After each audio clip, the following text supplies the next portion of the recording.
Recording in progress. Okay.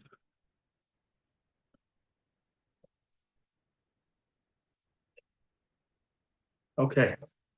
Welcome, everyone. It's officially part two. Some of you were here for the intro, or were not here, but attended the intro. Last week we did part one, which was partially a review of what we did, the introductory course, and partly new stuff as well. So the goal for tonight is I'm going to give an overview of what we spoke about last week, which roughly, if you're following along inside the Tanya, roughly speaking, was chapters 1 through 9. And we dipped into 10 through 14 a little bit also. So I'm going to give an overview of that. And then hopefully tonight, my goal is to get from chapter 9/10 really all the way to chapter 25. That's the goal, because we're trying officially to do all the Tanya, all 53 chapters in 4 weeks. So if I don't move along quickly, which has its advantages and also disadvantages of moving quickly, then we won't reach that goal. If we don't reach the goal, it's also okay. But that's my goal tonight, is to really go through chapters 10 through 25. And I will again recap briefly what we spoke about last week. You could follow along inside the time if you want. I'm going to read excerpts here and there. I'll tell you where the excerpts are. You could follow or you could listen. And as always, questions are welcome. Answers I may or may not have, but you can feel free to put the questions out there for sure. So the Tanya is called the Sefer Shel Benoni. That's actually one of the names of Tanya. There's multiple names of the Tanya. If you look on the cover, it's actually called Likutei Amorim, a collection of sayings, which in the Alter Rebbe's humility, he refers to the book that he wrote, which contains huge chidushim, tremendous novelties, and new ways in serving Hashem. He just calls it, it's a collection of sayings. Like, I didn't really write anything. I collected from a Gemara, from a Medrash, from a Zohar. I put it together. That's all I did. So that's his humility. But then we also colloquially typically call the Tanya, Tanya. Why? Simple reason. First word, Tanya, which means we learned. It refers to a Braisa, teachings from the same time of the Mishnah. Because the Tanya opens with a teaching from a Braisa, although some say it's a Mishnah, whole discussion about it. But the Tanya also has a third name, the Sefer Shel Benoni, the book of, I'm not going to translate it, the Benoni, the book of the Benoni. Benoni, if you just translate literally, means the middle path, like the Rambam talks about. Always take the middle path is the Benoni, the middle path. But the Benoni of the Tanya is definitely not in the middle. The Benoni of the Tanya, as we spoke last week, and we're going to get into this a little bit again today, is someone who never allows their animal soul to gain control of themselves. Not in their thoughts, not in their speech, and not in their action, for sure. So the Benoni, to rephrase it, is a person who never sins, not even in their thoughts, not in their speech, and certainly not in their actions either. Sounds like even greater than most people think of a tzaddik. But a tzaddik also, and we'll discuss this tonight, God willing, and going forward, is also someone who never sins, not in their thoughts, speech, or action. There was once a chassid who was a tzaddik. He had reached the level of a tzaddik. He was a very accomplished spiritual person, and he didn't sin, not in his thoughts, not in his speech, and not in his actions. And he was traveling once, and he arrived at some little town that no one knew who he was, and he fell ill. And the local townspeople in the synagogue or whatever it was, they saw this visitor. They don't know who he is. It doesn't look good. They bring in the doctors. It doesn't look good. They tell him, Rebbe Yid, you have to say Shema. You don't have much time. He says, okay, I'm going to say the Shema. They tell him, Rebbe Yid, you have to say the Vidu. You have to say the confessional prayers that a person says at the end of their life to confess their sins that they did before they pass on. And he looks at them and he says, but I never sinned. And they say, come on. Everybody, something a little bit. Everybody slipped. No, I never sinned. No, come on. They say, that's not possible. Everybody sinned in some way at some point in time. So he says, okay, so bring me the siddur and bring me the vidur. So they bring him the vidur, they bring him the siddur, he opens it up, starts saying, Oshamnu. No, I didn't do that.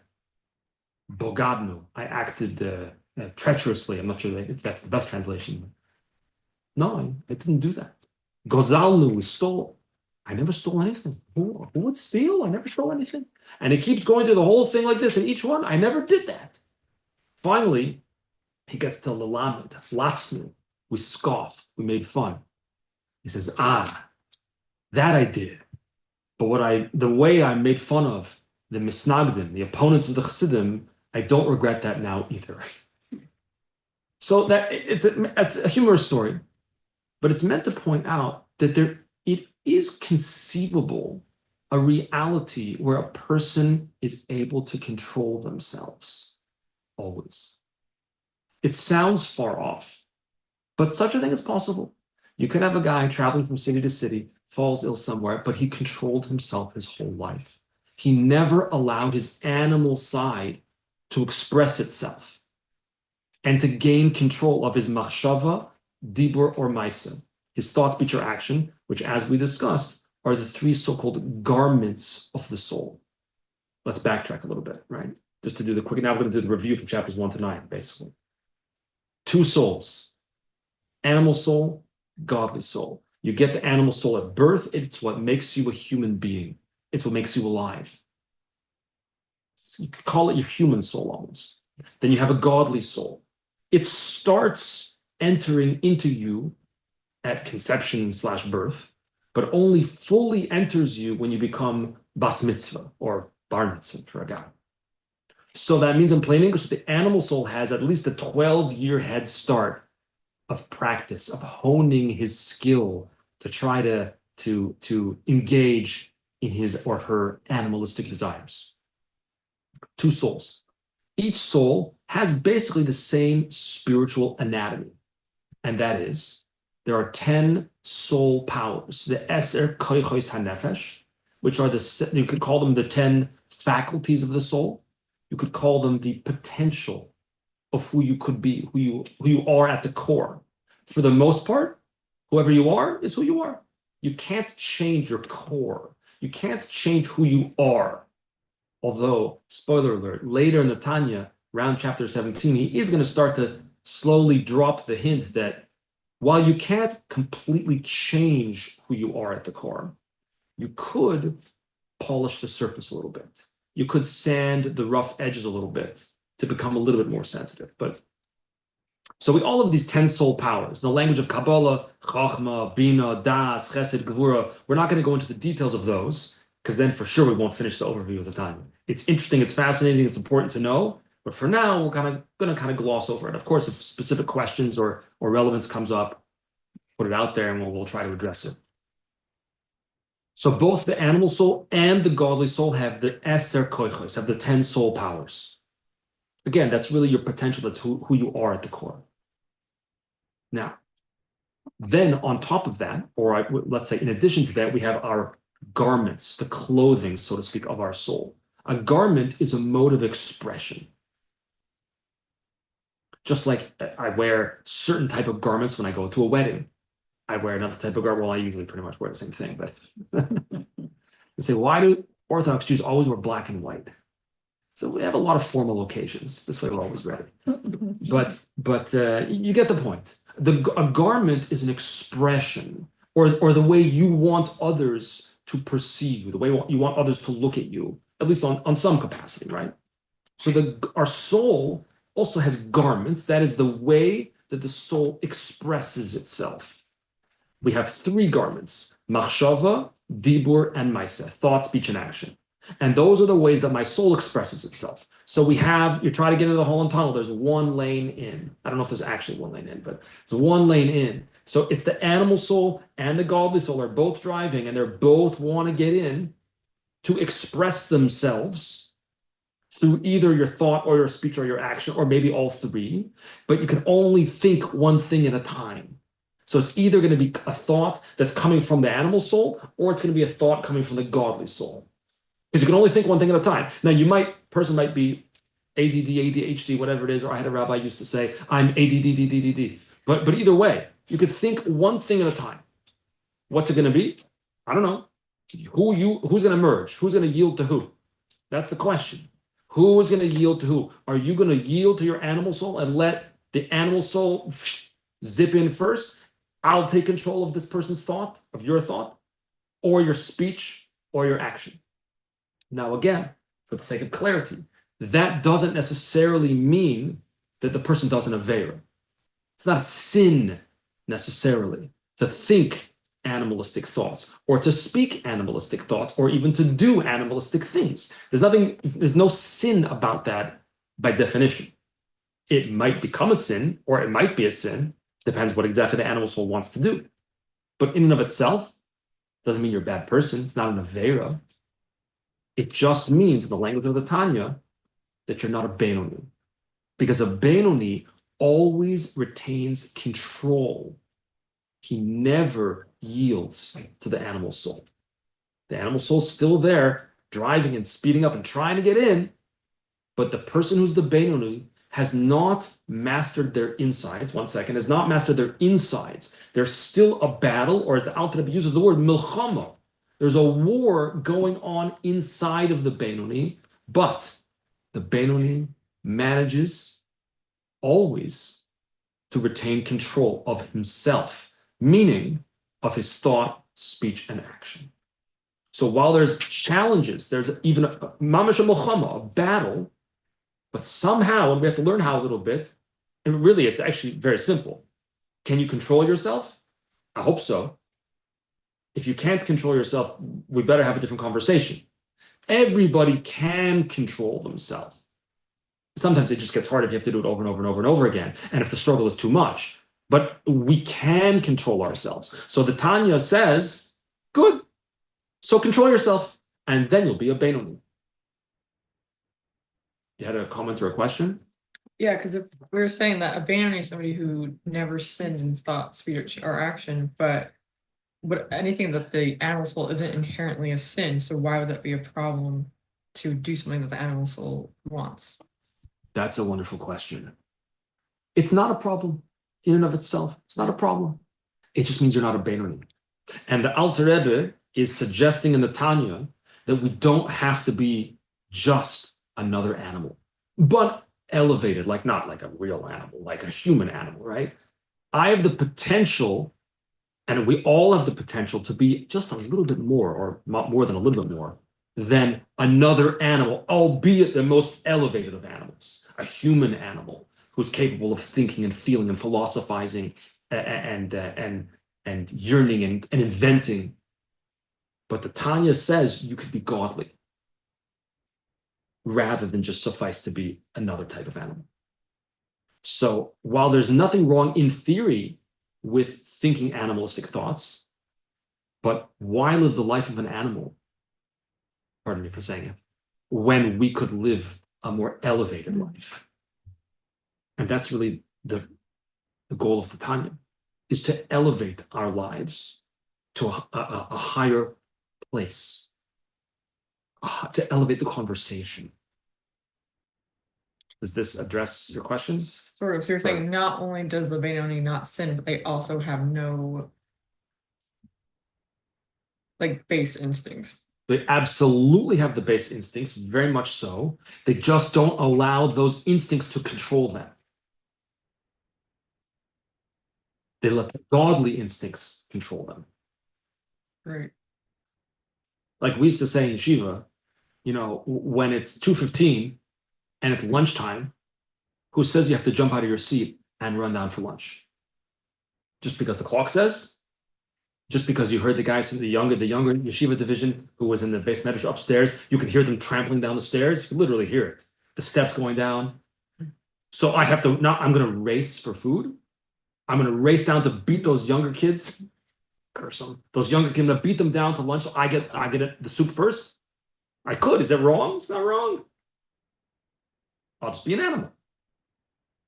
Is it bad to be an animal? It's not so bad. So if you're a tzaddik, then you have no battle. Correct. Or, to phrase it slightly alternatively, the tzaddik has a different battle. Mm-hmm. Not the same. Not the battle of the animal and the godly. A different type, which we'll talk about soon, God willing. Mm-hmm. Can I just ask really quick? I Please. don't know if this is related or not, but I feel like when let's say someone who's working on their midos, a particular area, whatever it is, so we can't, I don't know, I can't, or I learned that we can't control necessarily the initial feeling or thought that we have, but what we could work on is how to then react, meaning so then I'm thinking like, that's totally like low. I'm saying if a Benoni is controlling their thoughts, then they would never even, the initial gut reaction that they might, it's not even. Okay, so this is a common question. I'm glad you asked.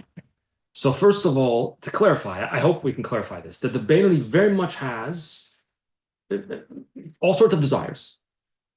That's beyond his control. It's like you go in the car, nobody listens to the radio anymore. But in theory, if you go in the car and turn the car on the radio, you don't control what song comes on the radio. It's completely beyond your control. What do you control? The channel. Yeah, the channel. Are you going to listen to that song? Are you going to let it play out? Or are you going to turn it off or turn it? Well, in the analogy, you can't turn off our radio, so to speak. Are we going to turn the channel? Or are you going to let that channel play out that song? So in a sense, it's similar here in terms of our spiritual life, our midos or whatever. Although you'll notice in general, the Tanya in general is not telling us how to deal with our midos per se. It's kind of taking a step back to try to get to the core of that. But in other words, the Benoni very much has all sorts of desires and instincts and so on and so forth, like any normal person, except for the tzaddik. No offense to the tzaddikim, I don't know if they're normal. It's a different type of normal, different type of reality than most of us encounter. But the Benoni doesn't dwell on those. So if he gets in the car, turns on the car, and the radio's playing a song, he's like, ooh, not a good song. That does not mean that he's not a Benoni. Out of his control. He's got the animal soul, so the animal soul is going to be putting on bad songs on the radio. This is what he does. Oh, okay. So then I was just misunderstanding this idea about the thoughts, because that could be something that comes in that is that he didn't intend to have that thought. Right. So I wanted to actually talk about two different types of thoughts, Okay. which is why I said I'm glad you raised this, because this is a common discussion, 1 second, about thought. Those are my thoughts. So it's almost like sometimes it doesn't seem to happen as much as it used to. You go onto a website and there's a pop-up window, also out of your control. What do you control? Similar to the radio, right? What you do control is if you look at the pop-up window and say, aha, ooh, okay, that looks pretty. No. X, not a Benoni, sorry.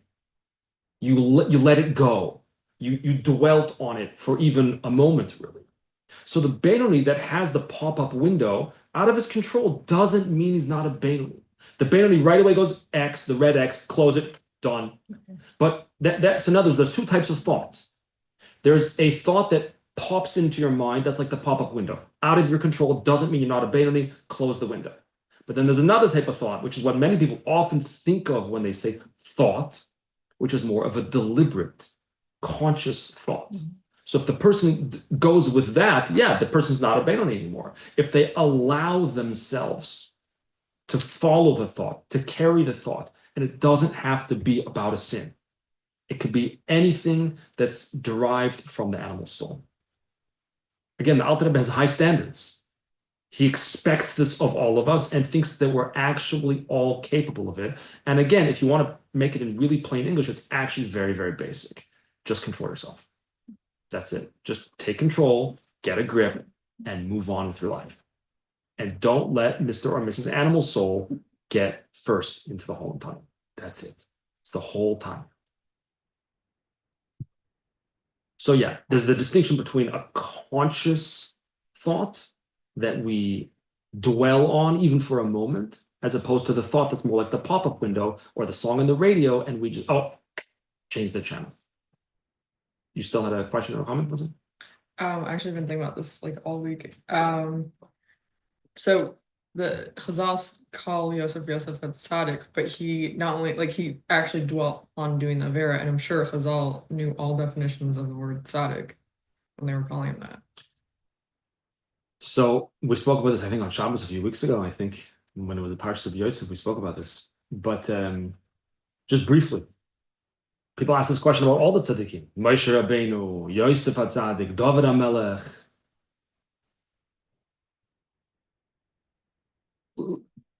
First of all, Yosef, well, let's talk about Moshe Rabbeinu for a second, because I haven't worn my fingertips, so to speak.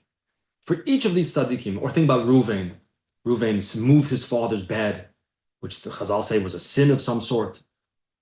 Look in the Rashi in that pasuk. You know what Rashi, and Rashi's job is to teach us the pshat, the contextual meaning.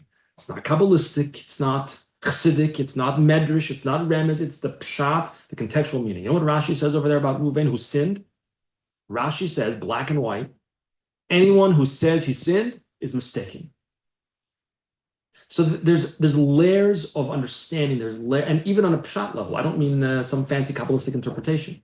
There's layers of understanding of interpretation, what a sin actually is. Or Moshe Rabbeinu. He hits the rock. Is that a sin? Everybody says it's a sin. Of course it's a sin. And what's the proof? He doesn't get to go into the land of Israel as a result of hitting the rock. What was he supposed to do? He's supposed to speak to the rock. No, Moshe, why didn't you just speak to the rock? You could have saved yourself from a lot of tsars. Speak to the rock, do what you're supposed to do. What are you hitting it for? Punished. Doesn't get to go to Eretz Yisrael. But what were Moshe's choices? They were two not good choices. Because as Rashi explains over there, if he would speak to the rock, and the Jewish people would say, see, nothing happened, no water came out right away, then the Jewish people will be shown to be themselves sinners. So he's leaving his people, throwing them under the bus. His other choice is hit the rock and the water will come straight out. He gets punished, but the Jewish people are saved. That they're not pointed out as sinners.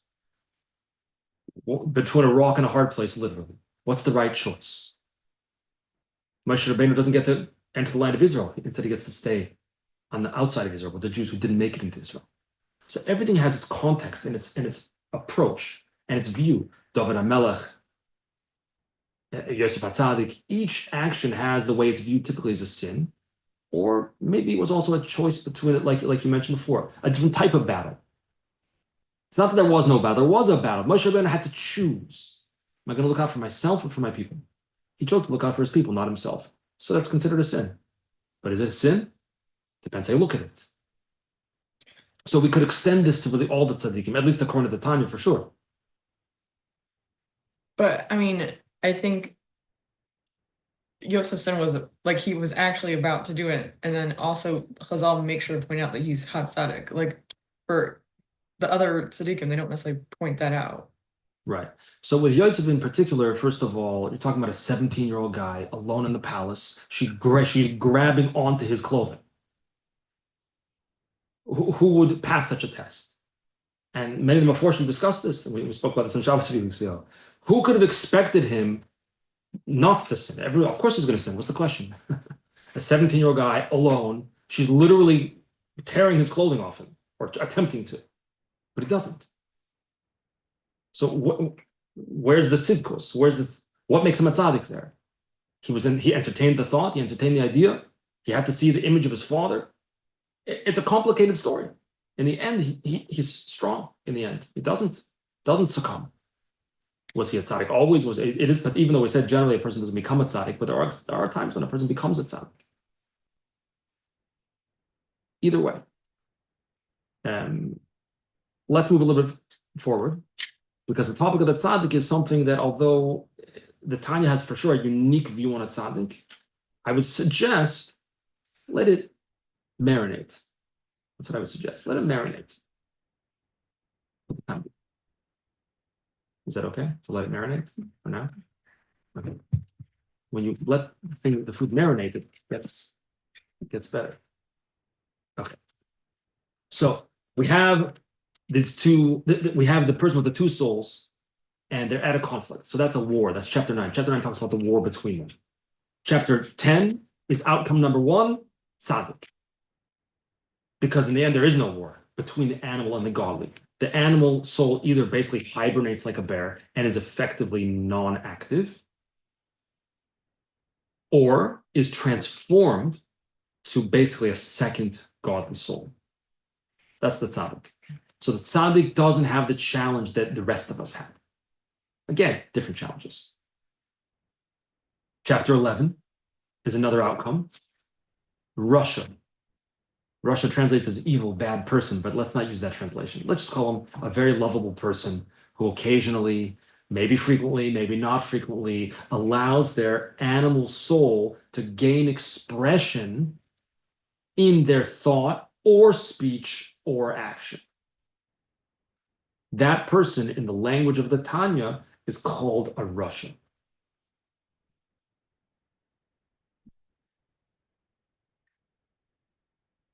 So a tzaddik is so elevated, he doesn't even have a favorite flavor of ice cream. If you ask the tzaddik, no, chocolate or vanilla, he says, what are you talking about? What's your favorite flavor? Flavor? To the tzaddik, this world, the physical pleasures of this world don't pull him in. They're not alluring to the tzaddik. Vanilla, chocolate. If it's a hot day, I'll have ice cream. Otherwise, why would I eat it? No point. That's a tzaddik. But the Rasha is someone whose animal soul is able sometimes, maybe frequently, maybe not frequently, to gain expression in any or all of the three garments. That's the Rasha. And by the way, even a Rasha sometimes, maybe even frequently, controls himself and does not allow the animal soul to gain expression. It's also a Rasha. Sorry. That's the Tanya, I didn't say it. Comes to chapter 12 and 13 and 14, and we meet the Benoni. So last week we set up a continuum. This is my continuum. Tzaddik, Rasha. Where does the Benoni fit on the Tzaddik, Rasha continuum? That was what we set up last week. It's a trick question. Internally or external. Right. This is the Tzaddik, this is the Rasha. Tzaddik, perfect. His insides, calm, smooth sailing. If you could peek inside with an X-ray, smooth sailing, everything. Pristine. Russia, tumultuous. He's got a war going on, and unfortunately, sometimes he gives in to the animal soul. Where's the Benoni? So the answer, of course, is that it's a trick question, and it depends. Are you talking about the person's guts, talking about their insides, or are you talking about their outsides, meaning their garments, their behavior? Tzaddik, Russia. So in terms of the Benoni's insides, his internal composition, he is where in the continuum? Closer to the Rasha. Because like the Rasha, he has a battle on the inside. He's doing a better job managing it, but he has a battle. So he's actually closer, more similar to the Rasha. But in terms of expression, in terms of behavior, the Benoni is actually closer to the Tzaddik. In fact, perhaps indistinguishable from a Tzaddik in terms of their actual behavior. Thought, speech, and action. Perfect. The Benoni is perfect in terms of his behavior. That's chapter 12, 13, 14. And the Benoni is attainable. The Benoni is a regular person. The Benoni does not have to be a Talmid Chacham, although that's certainly a good thing to be a Talmid Chacham, but you don't have to do that to be a Benoni. You don't need to be a spiritually elevated person, so to speak. You don't need to be Moshe Rabbeinu or even Yosef HaTzadik. You don't need special or unique spiritual resources to become a Benoni. What do you have to do to become a Benoni? You just have to control yourself. That's it. And that is accessible to everybody. So the Benoni, no special resources. And the Alter Rebbe introduces a rule here. One of the other major themes of the Tanya, which comes up throughout the Tanya, Moyach Shalit al Halev. The mind rules over or controls the heart. They're two separate things, two separate worlds. The world of intellect and the world of emotion are two separate worlds. But in a healthy human, my mind controls my heart. How many times are the things that we don't want to do, maybe go to work or I don't know, whatever it may be, you don't want to do it. Your emotions are telling you, sleep in, don't go to work, don't do it. It's miserable, you don't like it, oh, you're tired, etc. And it may all be true, but the mind says, no, I have to go to work. If I don't go to work, I'm gonna get fired. It's not gonna be good. So you have to go to work. So we are often controlling our heart with our mind. The Tanya just says, now do that always. Okay. There's a story of one of the great tzaddikim, Reb Zev of Zhitomir. he was traveling. Or rather, he was plagued. What he felt were machshava zaras, foreign thoughts, popping in the pop-up windows just kept popping open all the time, and he just really bothered him. So he went to his rebbe. I'm sorry, I said the story wrong. There was a chassid who went to his not his rebbe. There was a chassid who went to his rebbe, the Mezritch Magid, complaining of these thoughts, machshava zaras, thoughts that were plaguing him, foreign thoughts, always getting in the way. So we went to his rebbe, the Mezritch Magid. What can I do? I always have foreign thoughts. It's just messing me up. So the Mezritch Magid told him, I can't help you, but I know someone who can. And that person is named is Zev of Zhitomir. He lives in the town of Zhitomir. Go see him, and he will be able to help you. Okay, the chassid's very happy now. My Rebbe told me where to go to get help for this problem. He saddles his horse and his carriage, and he sets out to Zhitomir. It's Ukraine. It's the winter. It's cold. It's snowy. I don't know how long it takes to get there. A week. How long it takes him to get to Zhitomir? Finally, he arrives in Zhitomir. It's already late at night. And where do you go? There's no hotel. Where's he supposed to go? What's he supposed to do for the night? Looks around, starts walking around the town. He sees there's a house with a light on. Oh, I bet that's it. Late at night, the light is, he sees the candle burning. I bet that's where I'm supposed to go. He goes, he knocks on the door. Nothing. Okay, the guy's probably learning Gemara, deep involved or something. He doesn't hear. He knocks louder. Nothing. He starts screaming. It's freezing in here. Freezing out here. I'm sorry. It's freezing. It's cold. Ukrainian winter night. It's cold. Let me in. Nothing. Let me in. He's knocking. Nothing. What's he supposed to do? He finds his way to the local shul, lies down on a bench in shul, and falls asleep for the night. The next morning, he gets up, davens, whatever he has to do, and he goes back to the same house. The door's open. He walks in. Reb Zev is sitting there. Shalom Aleichem. How you doing? He says, what's going on over here? I came last night. You didn't hear me knocking? I came last night. I was knocking. I was freezing. You didn't hear me? Reb Zev says to him, I heard you. Well, why don't you let me in? He says, I was trying to teach you that you control who you let in. Oh, he understood. The chassid understood. This was the message he needed to learn. And he went back to Mezritch. You control who you let in. And that's the Tanya. It's telling us that we control it. And that's the Benoni. So even though it may be in some people that the pop-up windows are coming up non-stop, the person may be plagued by it. It may be driving them mishuganim. But at the end of the day, they can control what they choose to dwell on, what they allow themselves to do, so to speak. And that applies not only between us and Hashem, ben Adam lamakom, it applies ben Adam l'chavero as well. It applies between everybody, and between us and Hashem, and between us and our fellow people. Questions, comments? Yeah. When you say you control who you let in, is that people? Well, yes. Okay, it can be But people. what Reb Zev Zhitomir was trying to tell him is you control who you let in. That you get to decide, are you going to let your animal soul into your thoughts and into your speech and into your action, or are you going to let your godly soul in? Because it's up to you. That's, I think, the point of the story there. So a Benoni, again, is not necessarily a special person. It's a regular person. It's a state of being. That's what the Benoni really is. We don't need to change who we are, so to speak. I don't have to be Moshe Rabbeinu to reach this level. I just have to adopt a new way of thinking, a new way of living, a new way of looking at myself and the world. And that way is that I control myself. Okay. Now, the thing with all of this that we're just saying now is that I think we all agree, I certainly hope we agree, that we can all control ourselves. And we often do. Much of the time we do. But sometimes a person has a real burning, strong, powerful animal soul. And although I can control myself, but like for how long? Maybe it's like an athletic Olympic performance. Great, I could do it. But like how long can I keep myself at such an elevated spiritual level? it's going to become at some point exhausting. It's like stretching the rubber band. I can stretch, and I can hold myself strong and not allow my animal soul entry. But eventually, the rubber band, if you stretch it far enough, one of two things is going to happen.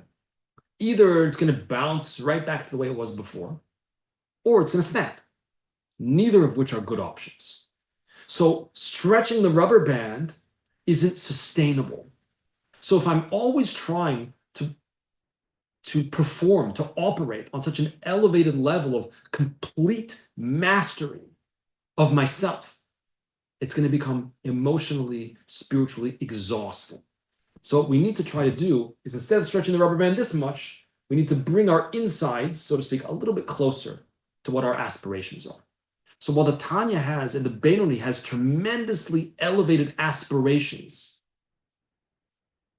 and hopes for what we can attain, but sometimes my insides are very far away from that. So we need to try to bring our insides closer. And therefore make the avoida, the effort of living an elevated Jewish life, more accessible, more attainable, more sustainable for myself. Does it make sense what I'm saying? Right? How long can you compete at your top level in anything, whether it's running, biking, swimming, whatever it is you do in any activity? How long can you go full on? There's a limit. Same thing spiritually, emotionally. We have a limit of how much a person, at some point, you're just going to say, oh, I'm exhausted. I need a break. So we need to bring our internal measure a little bit closer to what we're trying to actually achieve. So for that, we need some strategies. And there's two general strategies in the Tanya. One we're going to call the longer way. The other is the shorter way. Longer way, shorter way. What's the longer way? The longer way is basically, that's chapter 16. And he says,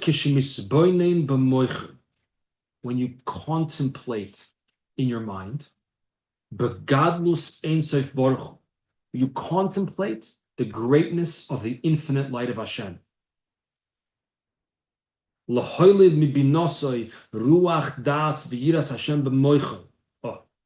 To awaken some type of consciousness, awareness of Hashem intellectually. So the longer way, if we use one word, is the way of contemplation. Think about Hashem. What exactly should you think about? We have to talk about that. But think about Hashem. Basically, we feel more deeply about things that we know about. If we don't know about Hashem, so how are we supposed to feel about him? We have to know about him. And the more we know about him, the more sensitive we'll be, and the more we will come to an appreciation, maybe not yet an emotional appreciation, but at least an intellectual appreciation that serving Hashem is important. At least an intellectual recognition of that. So the realistic goal, in other words, of this longer way is to develop a sensitivity that what's important to him is important to me too. Or in marriage, it would be like that as well, right? If a person wants to have a successful marriage, I hope they're going to develop a sensitivity to their spouse, that whatever they want is important to me too, even if maybe I don't actually want it right now. But if they want it, it's got to be important to me too. And the same thing in Avodas Hashem.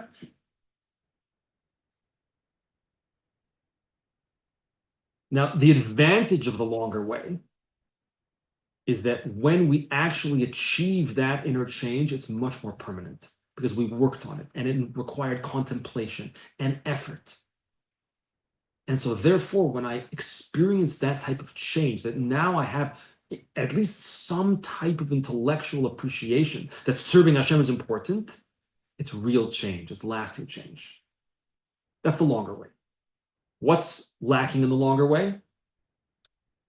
Well, what's lacking is that what if a person says, no, the longer way sounds great, but I'm drowning right now. I'm not going to make it. I'm drowning in the middle of the ocean. If you don't throw me a life preserver now, we won't have time to talk about the longer way. I need you to help me now. Sometimes a person doesn't have time for the longer way. So the Alter Rebbe says, no problem. That's why we've got the shorter way too. That's chapters 18 and 19. That's the shorter way. What is the shorter way? In brief, the shorter way is by very nature of who I am connected to Hashem. The language that Alter Rebbe uses in Tanya is that we have something called an ahava misuteres, a hidden love.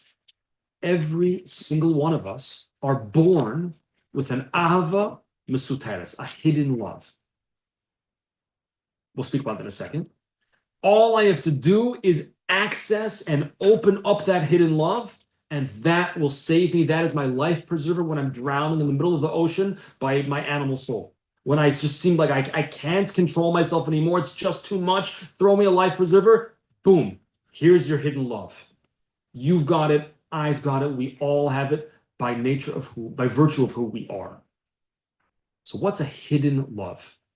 Ahava misuteres. So if you think about it, it's a contradiction.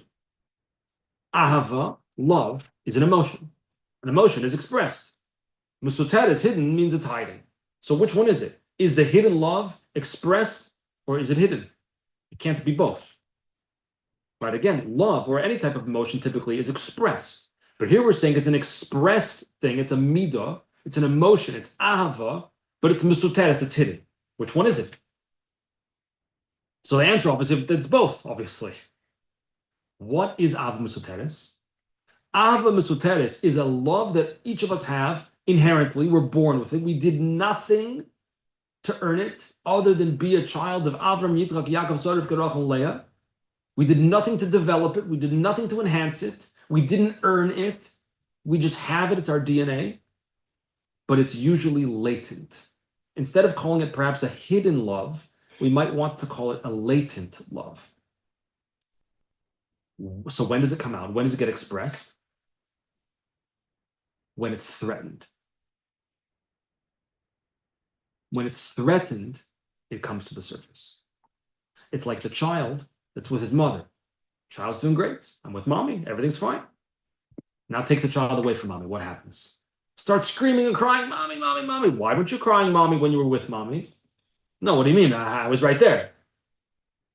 So there's a certain love that like a child has for the parent, for the mother, that's only accessed when it's threatened, when you try to take it away from its parent, from its mother. Then it comes out. So too by a Jew, there's a love that each of us have that is only comes to the surface when, God forbid, it's threatened with the very existence of that love, with the very connection to Hashem. This is called Mesiras Nefesh, self-sacrifice. When a Jew, no matter who they may be, is threatened, bowed down to this idol, or it's over. Jews, by and large, unfortunately, through history, have stood that test, have withstood that test, regardless of their level of religiosity or spiritual level. Remember the story of Daniel Pearl? I don't know all the details. I think, yeah, you want to say? Sure. I don't know exactly, no, but I'm not sure that his last moment or something said he was Jewish. Yeah. So this is the hidden love. So it only comes out when someone threatens to take it away, when life and death is on the line. There's a Yid who's buried in I'm forgetting what it was. Okay, but on his, I can't remember where it was. I'll probably remember afterwards. On his matzeva, on his tombstone, it says Der Heilige Ganif, the holy thief. What's his story? He was a Yid, lived in the town, forgetting which town. He lived in the town. How did he support his family? He was a Ganif. He stole. He was a robber. He was a thief. One time he stole from the wrong person. Stole from some person connected, I think, to the local czar or whatever it was, and they caught him. And they brought him into court, and they said to him, you know, this is punishable by death. Okay, what's it supposed to do? Is it a little Jew in the big court and the czar and the punishable by death, this and that? They said, but there's a way to get out of it. He says, how can I get out of it? If you convert to Christianity, we will lessen the offense and we'll throw it out. All you have to do is convert to Christianity. This Yid said, I God if I am, but I would never, ever convert to Christianity. And they killed him. This is a Yid who was a thief. His whole profession was to break halacha. His whole life was a violation of Yiddishkeit. But when it came down to it, he was not willing to forego his connection to HaKadosh Baruch Hu. Idolatry, I would never bow down to an idol. And unfortunately, through the years, through the generations, Yidden have withstood this test. What does this have to do with anything? And by the way, I think that sometimes people say, well, what do you mean? Not everybody. Not every Jew withstood the test. There were the Marranos, for example. Not every Jew withstood the test. That's true.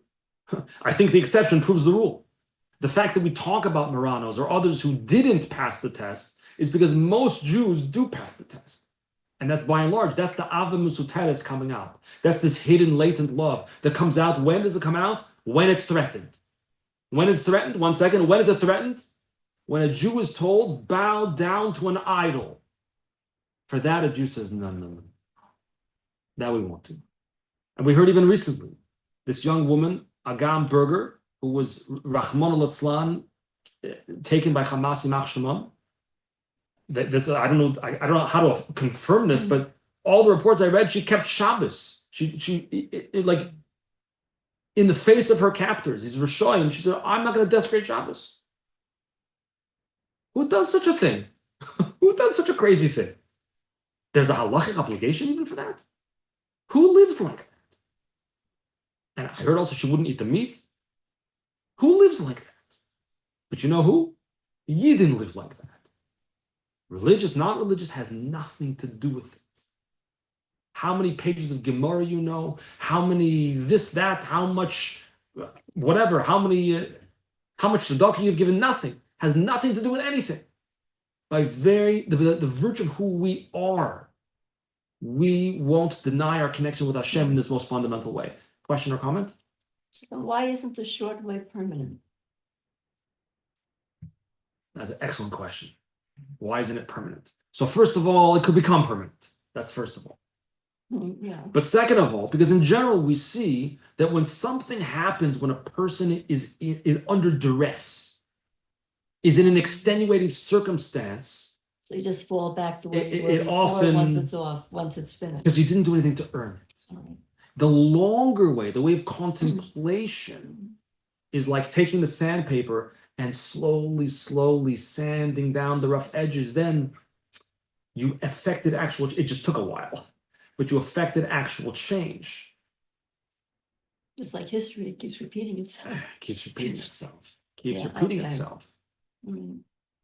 But the shorter way is the life jacket. Now, how is that a life jacket? For the minute, for the instant. So what if it's not a Avodah? What if the Yeah, person is yeah, just whatever it is. tempted to allow their thoughts to come from the animal soul? How is Avodah Zarah? Oh, don't bow down to idols.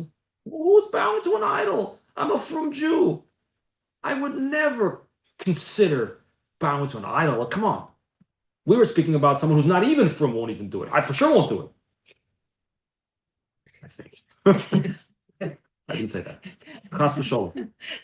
But that's the whole point that the Alter goes on to explain. And what's probably, I think, maybe the most difficult part of Tanya, is chapters 20 through 24, is that really, what is a mitzvah? A mitzvah means a commandment, but the Alter mentions that in Aramaic, the word also means a connection, a bond. A mitzvah is not just check, I did what I was commanded to do. It is, but come on. Like that's like for babies, right? We can move past that. We can move past the checklist. A mitzvah is a bond with HaKadosh Baruch Hu. So when you connect to Hashem, how long does that last for? Forever. It's unbreakable. A one-time connection with the infinite God is also infinite. one mitzvah that a Jew does lasts la'olam vayed. It lasts for all of eternity. Doesn't matter which mitzvah it is. It doesn't matter who that Yid is. That's the power of a mitzvah. That's chapter 20. Now, flip that around. What's an Aveira, God forbid? An Aveira is a violation of the relationship. It's not an X. Forget about the X. No, he didn't do that. Checklist, no, didn't X it. Come on. An Aveira, God forbid, is a desecration of the relationship. It's a violation of the relationship. Which Aveiras does that apply to?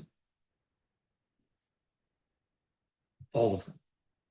Not just Avodah Zarah, not just idolatry. So the Alter Rebbe posits that in some subtle way, and don't quote this out of context, but that in some subtle way, even the most minute transgression is idolatry. Or perhaps if we want to be a little bit nicer about it, it's akin to idolatry. It's really the same thing. Idolatry is just a big example. Idolatry, no doubt about it, is a violation, a desecration of the relationship, of the sanctity of the relationship. For sure. How could you go worship another god? How could you worship an idol? That's clearly shows that you're not in them. It doesn't bother you. But really, any Aveira, no matter how small it may be, or how small we may perceive it to be, is kind of the same thing. Or think about it in terms of relationships. Right? That in terms of marriage, what's more important? Big things or the little things? The answer is it's not a fair question, obviously. But in many ways, perhaps the little things are more important, perhaps. Like the big things, what? You thought I would serve idols? I'm not going to worship idols. Come on. Nobody expects you to do that. Same thing like in marriage. The big things, whatever the big things may be, of course you're going to do all those big things. What about the little things? In many ways, that is actually the hallmark of a healthy relationship, is one who respects not just the big things, but also, eat on Yom Kippur, God forbid. Who eats on Yom Kippur? Come on. What about the small things? The little things that nobody even noticed, nobody even knows about. Maybe it's even only in my mind. Maybe it's only a thought, not even to do an Aveira, but to allow my animal soul to gain expression in my thought. Says the Alter Rebbe, that is in some subtle way, or maybe even not so subtle, an indication that the relationship isn't where it should be, or isn't where it could be. So the life preserver is that when a person is faced with a battle that they feel they cannot overcome, it's just too much for me to manage this one, we're supposed to tell ourselves, do you know what a mitzvah is? A mitzvah is an eternal bond with the Kadosh Baruch Hu that can never be broken, that never gets canceled. There's no whiteout to put over it. It's always there. And an Aveira is a desecration of that. No matter which Aveira it is, and even if it's not even Aveira, even if it's only allowing the animal soul to gain expression. So the Alter Rebbe says that's the life jacket. That's the life jacket that we can have for ourselves, that we can also access our hidden love in a moment of crisis. And it doesn't have to be, God forbid, that a person actually has their gun at me saying, bow down to this idol and convert. It doesn't have to be that. Because in some subtle way, any Aveira, no matter how big or small, is inconsiderate. Bare minimum is inconsiderate. Again, in marriage, if one of the spouses does something that the other one doesn't like, it's not a big deal. It's a big deal. No, but if you're inconsiderate of the other person, then what's the difference of a big deal or not? If they don't like it, then it's inconsiderate. No, it's not a big deal. I didn't eat on Yom Kippur. So what? It's still inconsiderate. That's like putting it nicely. It's a disregard for the relationship. So the Alter Rebbe says, chapters 20 to 24, basically, that's every mitzvah is an opportunity to strengthen the connection, to strengthen the bond. Every mitzvah, every minhag, it doesn't matter. Whatever positive thing we can do in our Jewish life is another strengthening of the relationship. Every time we can push aside our animal soul. And instead of allowing the animal soul to get in, we let the godly soul gain expression. I've once again strengthened the relationship. I've showed that I regard it, that I care for it, that I cherish it. What's big, what's small? In a sense, it's all the same.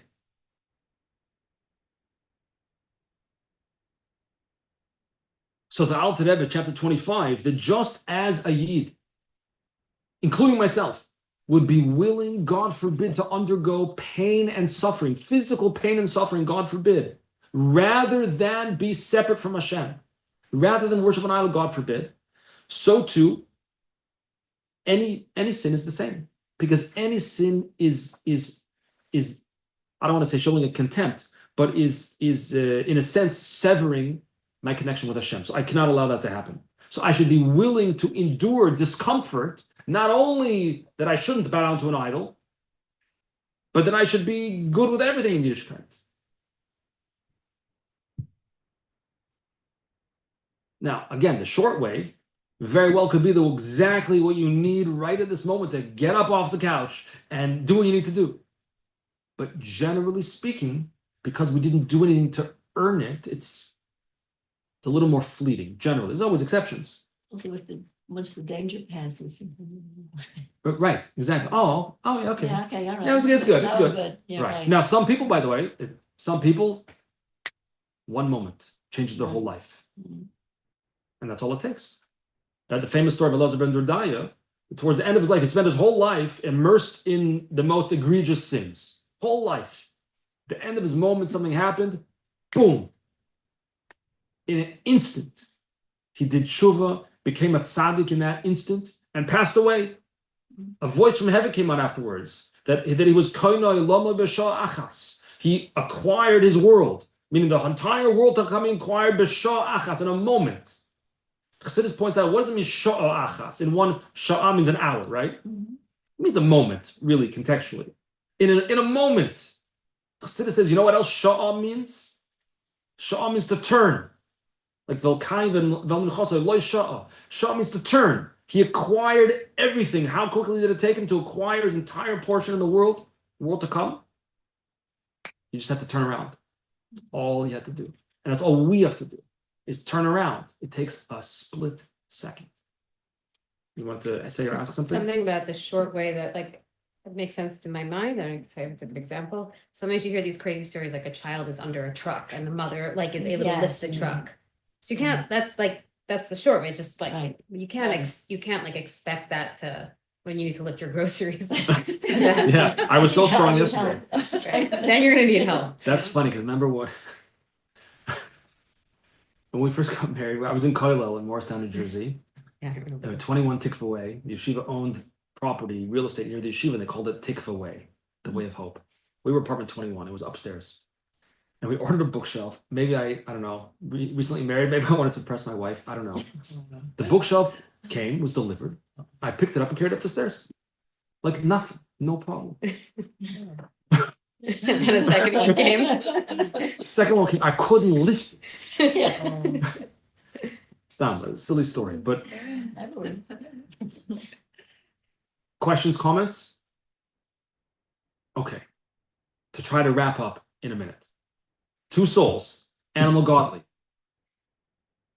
We have our inner 10 soul powers. That really is who I am, my potential, what I could become. And for the most part, you get what you get and you don't be upset. Whatever your spiritual capacity is what it is. And it doesn't really matter because you have what you have. It doesn't matter what someone else has. So the issue really in the Tanya is not about how I am on the inside, so to speak. It's really how I express myself. What are my thoughts like? What is my speech like? And what are my actions like? Those are the garments. And I'm able to control it. That's the good news. The problem is that it sometimes gets tiring if every single day and every single moment of every day, maybe even, I'm struggling to retain control. After a while, I can't anymore. I'm going to be exhausted. So the Tanya says, so we got to bring our internal sense, my internal sensitivity a little bit closer with my spiritual aspirations. So how do we do that? There's the longer way and the shorter way. There's the way of contemplation. If you have time, great. And we all have time. We all have to work on the longer way, the way of contemplation. And in the chapters 40, 41, 42, 43, and in the 40s, he's going to give us various methods of contemplation, practical, actual contemplative practices that we can do to try to get the ball rolling, so to speak. So the way of contemplation, that's the best. That's the best, because then the change that we undergo is much more permanent. It's much more lasting. But sometimes we need the spiritual life jacket. That's the hidden love. The hidden love comes out. The inherent love that a Jew has for Hashem comes out when it's threatened, when everything's on the line. The Heilige Ganav, the holy thief who refused to convert. It could have saved his life. What's the big deal? It could have saved his life. No, I won't do that. It comes out when everything's on the line. But really, says the Alter Rebbe, if you kind of think about it, since Judaism is not about checks and X's, it's not about filling all the boxes of the good things that I did. It's not what it's about. It's a relationship. That's why Chazal refer to Matan Torah, to the giving of the Torah, as a wedding. Because that's what it is. It's a relationship. It's not checks and X's. It's a relationship. Good. So if it's a relationship, then every good thing that I do, no matter how big or small it may be, is an affirmation that the relationship matters to me. And conversely, any even teeny weeny small violation of what the other wants, what the other cares about, is, in a sense, the same as worshiping an idol. Either way, it's not taking the relationship with the regard that it should. So we can tell ourselves that in a moment of challenge, the 1 second. This teeny little thing that nobody even knows about, if I do it or not, maybe my whole relationship is riding on this. So that brings us more or less up to and including chapter 25, more or less. And chapter 25, actually, there's a custom in Chabad to study that chapter the day of your wedding, because it discusses these moments of everything on the line and how a person has the ability to change in a moment, to change in an instant. So it's customary to study that chapter on the day of the Chasana. What's missing here, if you will, and why we need to have class number 3, God willing, next week, where we'll pick up in Mitzvah Shem chapter 26, is that just because I have the ability to succeed, just because I have the ability to be a Benoni and control my thought, speech, and action, doesn't mean that I actually do. Just because it's like the teacher, you go for PTA night, and the teacher's like, oh, you kid, it's great potential. It's like the biggest insult, right? That means like the kid's no good in class. So much potential. But seriously, just because we have the potential to succeed, spiritually speaking, just because we have the ability to succeed, I mean, hey, can you control yourself? Yes, I can. Okay, great. You have the ability to succeed, doesn't always actually lead to success. Why? Because sometimes, even though you planned the road trip perfectly and you filled up gas before you went and you got them, nobody uses maps anymore, but you put it into Waze or whatever it is, and everything is exactly in line, you just didn't plan for the flat tire on Erev Shabbos. So sometimes, even though you did everything the way you're supposed to, but things just don't go the way you thought they would. So the ability to succeed doesn't actually necessarily lead to actual success. And that's why we need chapter 26 and all. And God willing, next week, that's where we'll pick up. Chapter 21 through 25 is more or less what I would call the informational chapters of Tanya. We had a lot of information. We kept loading more and more information. Chapter 25, 26, where we'll start next week, is, let's call it, instructional chapters. Now, times, what do we do? Now that we have all this information, what do I do now? How do I go forward? What happens when you get the flat tire at Shabbos? What happens when things aren't as expected? What happens when the challenge is more difficult than we thought it would be, et cetera, et cetera. So thank you, everyone. Any comments, questions before we pause? Okay, thank you, everyone.